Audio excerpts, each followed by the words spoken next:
সর্বশেষ যে ব্যক্তি জাহান্নাম থেকে মুক্তি লাভ করবে তাকে আল্লাহ পাক বলবেন, ফেরেশতাদেরকে বলবেন, আমার ফেরেশতারা আমার এই বান্দাকে জান্নাত এবং জাহান্নামের মাঝখানে রেখে দাও। জান্নাত এবং জাহান্নামের মাঝখানে লোকটি যখন থাকার জায়গা পাবে সে জান্নাতের দিকে তাকায়া দেখবে আর কাঁদতে থাকবে।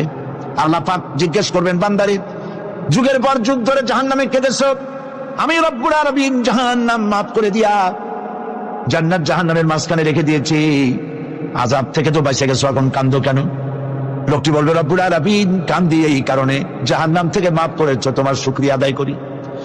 জান্নাত তো আমার কপালে নাই, কিসমতে নাই, কিন্তু জান্নাত আমি এখান থেকে দেখতে পাচ্ছি, জান্নাতের সুঘ্রাণ আমার নাকে আসতেছে, কপালে নাই যাওয়ার।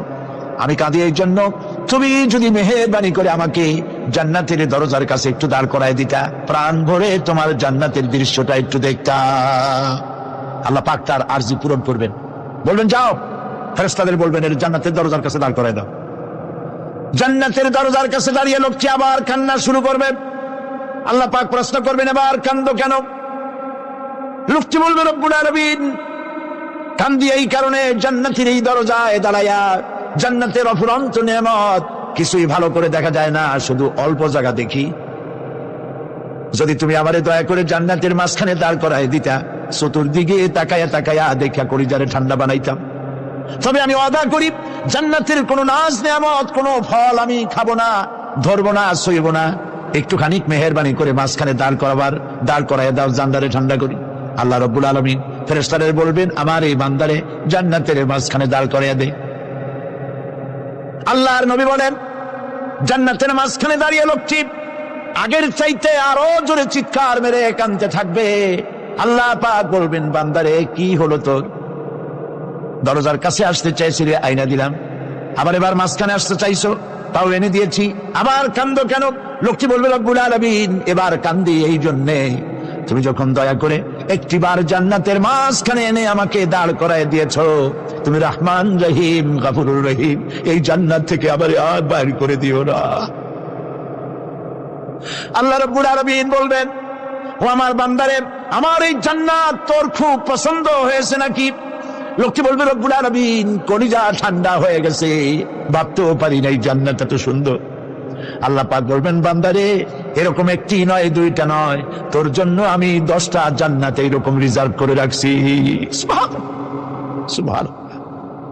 আল্লাহ পাককে ভয় করে পৃথিবীর সমস্ত পাপ থেকে যারা নিজেকে রক্ষা করবে, আল্লাহ তাদের জন্য এই জান্নাত রেখে দিয়েছেন। সুবহানাল্লাহ। সেই জান্নাতের রিসিপশন আপনারা আন্দাজ করতে পারবেন না, রিসিপশন কারে কয়? কি এর প্রধানমন্ত্রী আর প্রেসিডেন্ট, 4-5টা পুলিশ আর আর্মি আসে একটা ছট করে সেরুত মারলো, বাস শেষ হয়ে গেল, এরকম না। জান্নাতীদেরকে রিসিপশন দেওয়া হবে। জান্নাতীরা যখন আল্লাহর হুকুমের জান্নাতের দিকে যেতে লাগবে, আর যখন জান্নাতের কাছে চলে যাবে, আল্লাহ রাব্বুল আলামিন শোনায় দিচ্ছেন, হাত্তা ইযা জাউহা ফুতিহাত আবওয়াবুহা ওয়া ক্বালা লাহুম খাযানাতুহা সালামুন আলাইকুম তিবতুম ফাদখুলুহা খালিদিন। সুবহানাল্লাহ। জান্নাতীরা যখন জান্নাতে প্রবেশ করার দরজার মুখোমুখি হবে, তার রক্ষীগণ তখন বলবে, সালামুন আলাইকুম, আল্লাহর শান্তি তোমাদের উপরে বর্ষিত হোক। সুবহানাল্লাহ। দুনিয়ার টাটকা সুখগুলি 2 পা দিয়ে ঠেলে দিয়েছো, টাটকা সুখগুলি গ্রহণ করো নাই, হারাম খাও নাই, আল্লাহর দ্বীন কায়েমের জন্য রক্ত দিয়েছো, জীবন দিয়েছো, কষ্ট করেছো, আল্লাহকে ভয় করেছো, আমাদের সালাম গ্রহণ করো, জান্নাতের মধ্যে ঢুকে যাও চিরকালের জন্য। সুবহানাল্লাহ। আর বাইরে হওয়া লাগবে না, চিরকাল এই জান্নাতের মধ্যে তোমরা বসবাস করতে পারবে, আল্লাহ রাব্বুল আলামিনের ফেরেশতারা বলে দিবে। জান্নাতের মধ্যে আল্লাহ পাক হুরদের সঙ্গে জান্নাতীদের বিয়ের ব্যবস্থা করে দিবেন। কোরআনে কারিমে আল্লাহ পাক বলেন, মুত্তাকিইনা আলা সুরুরিন মাসফুফাতিন ওয়া যাওয়াজনাহুম বিহুরিন ঈন। সামনাসামনি ভাবে সাজানো সারি সারি আসন সমূহের উপর তারা ঠেস লাগায় বসে থাকবে, আর আল্লাহ রাব্বুল আলামিন হুরদের সাথে জান্নাতীদের বিয়ের ব্যবস্থা করে দিবেন। যেসব হুরের সঙ্গে বিয়ে হবে তাদের আল্লাহ পাক বিবরণ দিচ্ছেন কি রকম হবে তারা। লাম ইয়াতমিসহুন্না ইনসু ওয়ালা জান, এর পূর্বে জিন এবং ইনসান এদেরকে কেউ স্পর্শ করে নাই। কিরকম তারা? কান্নাহুন্নাল ইয়াকুতু ওয়াল মারজান, যেমন ঝিনুকের ভিতরে মণিমুক্তা থাকে এইভাবে আল্লাহ পাক তাদেরকে পবিত্র করে রেখে দিয়েছেন। আমার প্রিয় ভাইরা, আল্লাহ রাব্বুল আলামিন কোরআনে কারীমের ভিতরে বলেছেন ফাবিআইয়ি আলা'i রাব্বিকুমা তুকাযযিবান। জান্নাত দান করে আল্লাহ পাক এবার জান্নাতীদেরকে সম্বোধন করে বলবেন, ইয়া ইবাদি লা খাউফুন আলাইকুমুল ইয়াওমা ওয়ালা আনতুম তাহজানুন। হে আমার বান্দারা, লা খাউফুন আলাইকুমুল ইয়াওম, আজ আর কোনো ভয় নাই। সুবহানাল্লাহ, সুবহানাল্লাহ। আজ আর কোনো ভয় নাই, কোনো চিন্তাও নাই, আরামে এই জান্নাতের মধ্যে বসবাস করো। এরপরে আল্লাহ পাক জিজ্ঞেস করবেন, ও আমার জান্নাতীরা, আমি যেসব ওয়াদা করছিলাম আমার ওয়াদা মোতাবেক সমস্ত নিয়ামত পেয়েছো? তারা বলবে হ্যাঁ পেয়েছি, সব নিয়ামত আপনার ওয়াদা মোতাবেক সব পেয়েছি। আল্লাহ রাব্বুল আলামিন বলবেন সব পাও নাই, ওয়ালাদাইনা মাজিদ, আমার কাছে আরো বেশি আছে। সুবহানাল্লাহ, আমার কাছে আরো বেশি আছে। জান্নাতীরা বুঝবে না সে আরো বেশিটা কি, এর থেকে আর বেশি কি।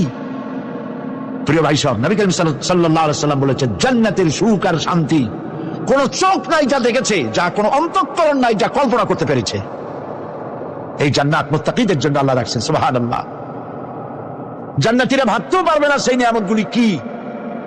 প্রিয় ভাই সব, সেই মুহূর্তে আল্লাহর নবী মুহাম্মদ রাসূলুল্লাহ সাল্লাল্লাহু আলাইহি ওয়াসাল্লাম বলবেন, রব্বুল আলামিন আমার উম্মতেরা জান্নাতীরা বুঝতে পারে নাই আপনার কাছে কি নিয়ামত আরো বেশি আছে। আমার এই উম্মতেরা জান্নাতীরা আপনার ওয়াদা মোতাবেক সব পেয়েছে, কিন্তু একটি জিনিস এখনো তাদের কিসমতে হয় নাই।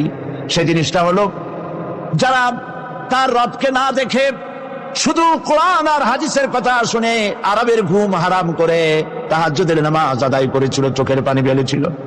যারা জান্নাত দেখে নাই, জাহান্নাম দেখে নাই, আপনাকে ভয় করে যারা জীবন পরিচালনা করেছিল, যারা আপনাকে দেখে নাই, না দেখে শুধু কোরআন হাদিস বিশ্বাস করে যারা অকাতরে নিজেদের জীবন বিলায় দিয়েছিল, এই জান্নাতীরা এখন পর্যন্ত তার রবকে দেখতে পারে নাই। আল্লাহ রাব্বুল আলামিন তার সামনে থেকে ৭০,০০০ পর্দা সরে যাবে। আল্লাহ পাক বান্দাদের আরজি পুরা করার জন্য জান্নাতীদের সামনে তিনি জালোয়া ফরোজ হবে। কোরআন শরীফের ভিতরে আল্লাহ পাক বলে জান্নাতীরা তারা আল্লাহর দিকে, জান্নাতীরা তার রবের দিকে তাকিয়ে থাকবে, আর রব তার বান্দাদের দিকে তাকাইয়া থাকবে। প্রাণ ভরে জান্নাতীরা রবকে দেখবে। সুবহানাল্লাহ, আল্লাহ পাককে দেখবে। প্রাণ খুলে আজ দোয়া করি, রব্বুল আলামিন জান্নাতের যেই পরিবেশে, যেই জায়গায় তুমি দয়া করে তোমার গোলামদেরকে তুমি নিজেই দর্শন দিবে, দেখা দিবে। মনিব ও আমাদের রব, আজ এই বিশাল জনসমুদ্র নিয়ে তোমার দরবারে আবেগ ভরা কণ্ঠে বলি, যেই অনুষ্ঠানটি তুমি এমন মুবারক অনুষ্ঠান করবে যেখানে তুমি জান্নাতীদেরকে দেখা দিবে, ওই জান্নাতের কোন একটি, ওই অনুষ্ঠানের কোন একটি কোনায় কানায় আমাদেরকেও দাঁড় করাইয়া দেখার তো। ভাই সব, আল্লাহ রাব্বুল আলামিন মানুষের সামনে এত সব নিয়ামত রেখেছেন, এই জান্নাত দান করবেন। এরপরে আল্লাহ রাব্বুল আলামিন কোরআনে কারীমের মধ্যে বলেছেন রব্বিস সামাওয়াতি ওয়াল আরদি ওয়া মা বাইনাহুমার রাহমানি লা ইয়ামলিকুনা মিনহু খিতাবা। এসব পুরস্কার রয়েছে তোমাদের সেই রবের পক্ষ থেকে যিনি আকাশ আর জমিনের মালিক। সুবহানাল্লাহ বলবেন না? যার সামনে কথা বলার ক্ষমতা কারো হবে না। এটি একটি মারাত্মক কথা। কিয়ামতের দিন আল্লাহর দরবারে কেউ কথা বলতে পারবে না আল্লাহর নির্দেশ ছাড়া। একটি আকীদা পরিষ্কার করে নিয়ে যান আপনাদের, সে আকীদাটা এভাবে পরিষ্কার করুন, কোন পীর সাহেব কোন খাজা বাবা, কোন মাওলানা, কোন মুহাদ্দিস, কোন বুজুর্গ আপনাকে সুপারিশ করতে পারবে না যদি না আল্লাহ পাক তাকে কথা বলার তৌফিক না দেয়। মনে থাকবে এটা। ربنا ظلمنا أنفسنا وإن لم تغفر لنا وترحمنا لنكونن من الخاسرين ربنا لا تزغ قلوبنا بعد إذ هديتنا وهب لنا من لدنك رحمة إنك أنت الوهاب। আয় আল্লাহ তাআলা, হাজার হাজার মুসলমান নরনারী ঠান্ডাকে উপেক্ষা করে তোমার দ্বীনের কথা শোনার জন্য, কোরআনে কারীমের কথা শোনার জন্য এই মাঠে এসে হাজির হয়েছে। আল্লাহ তুমি দয়া করে মেহেরবানি করে আলোচনার সওয়াবটুকু হুজুরে পুর নূর সাল্লাল্লাহু আলাইহি সাল্লামের রূহ মুবারকে পৌঁছে দাও। রব্বুল আলামিন, আমাদের মধ্য থেকে যাদের মা বাপ দুনিয়া থেকে জন্মের মতো বিদায় হয়ে গেছে, আল্লাহ কবরে যদি আযাব থাকে দয়া করে আযাব মাফ করে দাও। আল্লাহ আমাদের মা বাপের উপরে তোমার রহমত নাজিল করো।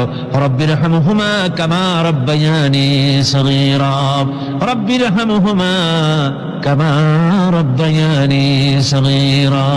হে আল্লাহ রাব্বুল আলামিন, এই মাহফিলে যত লোক আছি আমরা, কার কোন ব্যাধি আছে, রোগ আছে, আমরা তুমি ভালো করে জানো। আমাদের প্রত্যেকের ব্যাধিকে তুমি শিফায়ে আজলা দান করে দাও।